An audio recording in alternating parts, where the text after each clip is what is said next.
Bonjour et bienvenue dans cette nouvelle vidéo. Si tu ne me connais pas, je m'appelle Claudie et j'accompagne les femmes entrepreneurs à entreprendre dans plus de sécurité intérieure grâce à la théorie polyvagale, à la régulation du système nerveux et à mes soins énergétiques. Et avant de commencer, pense à t'abonner à la chaîne parce qu'ici on parle du stress chronique chez les entrepreneurs, de l'hypervigilance, de la pression intérieure et de ce que beaucoup de femmes vivent aujourd'hui derrière leur business, sans forcément comprendre ce qui se passe réellement dans leur corps. Aujourd'hui, j'ai envie de parler d'un sujet extrêmement important, du mode survie à la croissance durable grâce à la théorie polyvagale et à l'énergétique. Parce qu'il y a énormément de femmes entrepreneurs qui essaient de développer leur activité avec un système nerveux qui fonctionne encore comme s'il devait survivre. Et souvent, elles ne le voient même pas. Parce qu'elles avancent, elles ont des clientes, elles publient, elles gèrent énormément de choses, elles tiennent. Donc, elles pensent que leur fonctionnement est normal. Mais certaines vivent en réalité avec un corps qui reste en alerte du matin au soir. Et ça change énormément de choses dans la manière de travailler, la relation à l'argent, la capacité à ralentir, la créativité, la visibilité. Et même la capacité à profiter de ce qu'elles construisent. Dans la partie numéro 1, je vais parler de la transformation fondée sur la science. Pendant longtemps, beaucoup de femmes entrepreneurs ont essayé de régler leur stress uniquement avec le mental. Plus de motivation, plus de discipline, plus d'organisation, plus de développement personnel, plus de stratégie. Mais il y a quelque chose qui est rarement expliqué dans le monde entrepreneurial. Un système nerveux qui se sent en danger ne fonctionne pas pareil de la même façon qu'un système nerveux qui se sent en sécurité. Et ça, c'est énorme. Parce qu'une entrepreneur peut être extrêmement compétente, tout en ayant un corps qui fonctionne encore comme s'il devait constamment anticiper une menace. Certaines femmes se réveillent déjà tendues. Le cerveau démarre immédiatement. Je dois répondre. Je suis en retard. Il faut avancer. Je n'ai pas assez fait. Je dois publier. Je dois penser à la semaine prochaine. Et parfois, le corps n'a même pas encore quitté le lit.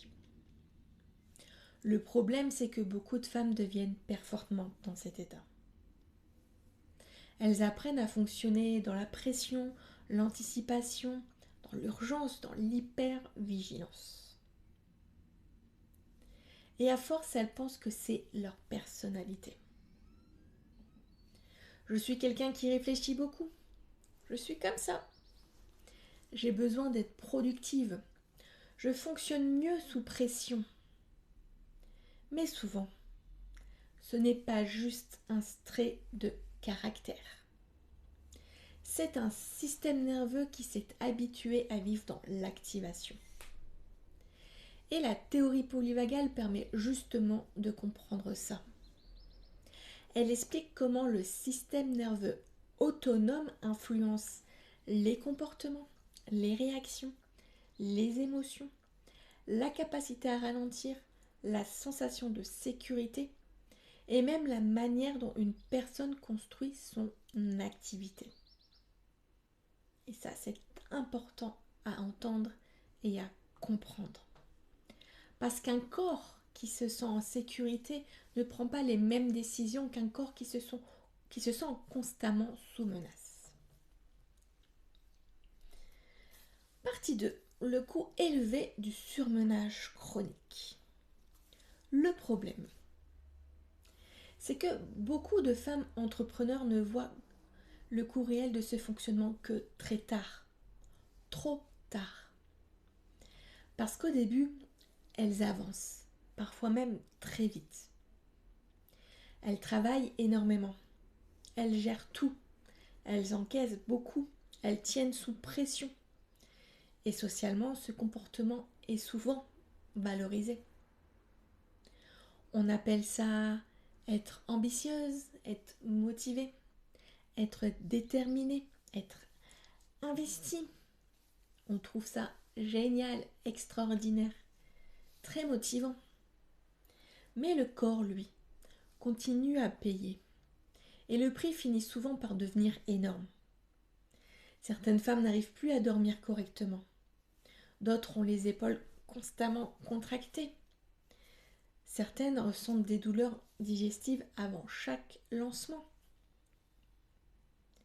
D'autres deviennent incapables de réellement décrocher de leur activité. Même pendant les vacances, même le week-end, même avec leur famille, même devant une série. Tu peux regarder un épisode et reprendre ton téléphone toutes les 5 minutes. Tu peux être au restaurant et penser quand même à ton contenu, à tes clientes, à tes mails, à ce que tu n'as pas terminé, à ce que tu dois préparer. Et le pire, c'est qu'à force, tout ça devient normal. Ça se répète tous les jours, encore et encore. Et certaines femmes deviennent même incapables de ressentir une vraie récupération. Le corps reste mobilisé en permanence. Et beaucoup alternent entre de l'hyperactivité, de la suradaptation, de la pression intérieure, puis de l'effondrement. Certaines tiennent des semaines entières, puis s'écroulent brutalement. Puis elles repartent. Puis elles recommencent. Et souvent elles pensent que le problème vient d'elles. Alors qu'en réalité, le système nerveux est parfois bloqué depuis des années dans un état d'alerte chronique. Dans la partie 3, je te parle de la cartographie de ta réponse biologique d'entrepreneur. C'est là que la théorie polyvagale devient extrêmement intéressante, parce qu'elle permet de comprendre que toutes les entrepreneurs stressés ne réagissent pas de la même manière. Certaines sont principalement dans un état sympathique, c'est-à-dire que le corps est mobilisé constamment. Ça donne souvent de l'hyperactivité, un mental qui tourne en permanence, une difficulté à ralentir, un besoin de contrôler, une impression de devoir toujours faire plus, une anticipation constante. Ce sont souvent les femmes qui remplissent leur journée du matin au soir. Celles qui ouvrent leur ordinateur même quand elles étaient censées se reposer. Celles qui culpabilisent dès qu'elles ralentissent un peu. Et beaucoup pensent « je suis juste ambitieuse ». Mais quand tu regardes le corps, tu vois souvent un système nerveux qui ne sait plus sortir de l'état d'alerte. À l'inverse, certaines entrepreneurs basculent davantage dans un état dorsal. Et là, le corps commence à ralentir brutalement. On voit apparaître une fatigue énorme, de la procrastination, un brouillard mental, une envie de tout arrêter, une difficulté à prendre des décisions, une sensation d'être vidé. Et certaines alternent même entre les deux états. Et oui, c'est possible.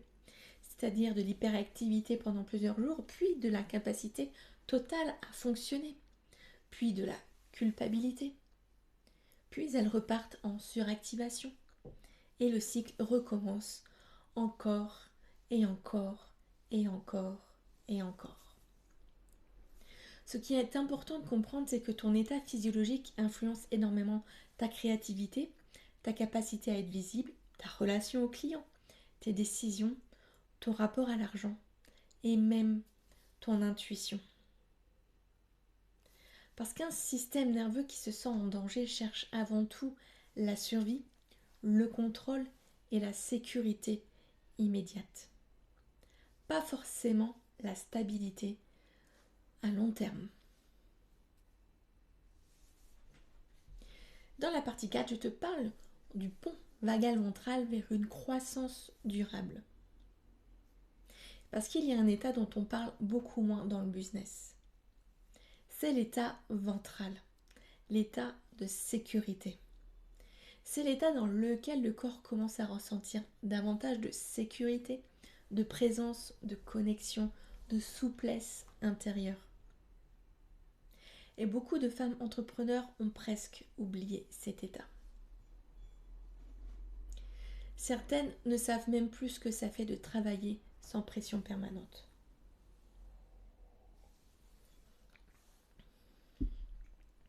Parce qu'elles ont passé tellement d'années à associer stress égale efficacité, urgence égale mouvement, pression égale productivité, que le calme devient presque inconfortable. Certaines me disent, quand je ralentis, je me sens bizarre. J'ai l'impression que je devrais faire quelque chose. Je culpabilise quand je me repose. Et souvent, c'est là qu'on voit à quel point le système nerveux est resté bloqué dans l'activation. Parce qu'un corps qui se sent réellement en sécurité fonctionne différemment. Il y a plus de clarté mentale. Les décisions deviennent plus fluides. Le besoin de tout contrôler diminue. La créativité revient. Et surtout, le corps arrête progressivement de fonctionner uniquement à l'adrénaline. Je vais te donner quelque chose de très simple à observer. La prochaine fois que tu prends une pause, regarde ce qu'il se passe dans ton corps au bout de quelques minutes. Est-ce que tu arrives réellement à rester dans le calme? Ou est-ce que le système nerveux cherche immédiatement une stimulation, un écran, une tâche, un problème à résoudre? Juste quelque chose à faire. Beaucoup de femmes pensent qu'elles ont besoin de rester occupées. Parfois, leur système nerveux supporte surtout très mal le ralentissement. La partie 5, c'est sur l'énergétique et la science du nettoyage. Et c'est aussi là que l'énergétique prend du sens dans mon travail. Parce que certaines femmes commencent à comprendre leur système nerveux, mais sentent malgré tout qu'il reste quelque chose. Comme un bruit de fond permanent. Comme une tension constante. Certaines absorbent énormément autour d'elles. Toutes les énergies autour d'elles. D'autres vivent dans une pression tellement ancienne que le corps considère cet état comme normal. Et parfois, il y a aussi des peurs liées à l'argent, des peurs liées à la visibilité, des conditionnements familiaux, des charges émotionnelles, des mémoires très anciennes, des croyances autour du mérite ou de la réussite. Je vois énormément de femmes qui veulent développer leur activité, mais dont le corps associe inconsciemment plus d'argent égale plus de danger, plus de visibilité égale plus de menaces, plus de réussite égale plus de pression. Et ensuite, elles pensent qu'elles sabotent, qu'elles se sabotent. Alors que souvent, le système nerveux essaie surtout de revenir vers quelque chose qu'il connaît déjà. Et c'est aussi pour ça que certaines entrepreneurs procrastinent juste avant un lancement, s'effondrent après une grosse rentrée d'argent, deviennent anxieuses quand leur activité fonctionne enfin, ou disparaissent dès qu'elle commence à être visible. Le corps interprète parfois l'expansion comme quelque chose d'insécurisant. Et c'est là que j'utilise aussi l'énergétique dans mon accompagnement. Parce que parfois travailler uniquement avec le mental ne suffit pas. Le corps continue malgré tout à porter de la tension, des charges émotionnelles et des mécanismes de survie très anciens. La partie 6, intégrer la sérénité dans des systèmes évolutifs. Pendant longtemps, beaucoup de femmes entrepreneurs ont construit leur business contre leur corps, en forçant, en poussant, en ignorant les signaux. Et elles tiennent comme ça jusqu'au moment où ça casse. Le problème, c'est qu'aujourd'hui encore, énormément de contenu business glorifie cet état. Toujours plus vite, toujours plus de stimulation. Mais un système nerveux épuisé finit rarement par construire quelque chose de stable dans le temps. Et je pense qu'on va voir de plus en plus de femmes chercher autre chose dans les années qui viennent. Pas seulement plus d'argent, mais une manière de réussir sans être intérieurement sous tension permanente. Parce que à quoi sert un business qui fonctionne si ton corps est incapable d'en profiter? À quoi sert la réussite si tu es incapable de ressentir le calme même pendant tes vacances? Et souvent le vrai travail commence là. Quand une femme comprend que son problème n'est peut-être pas seulement la discipline, la motivation, l'organisation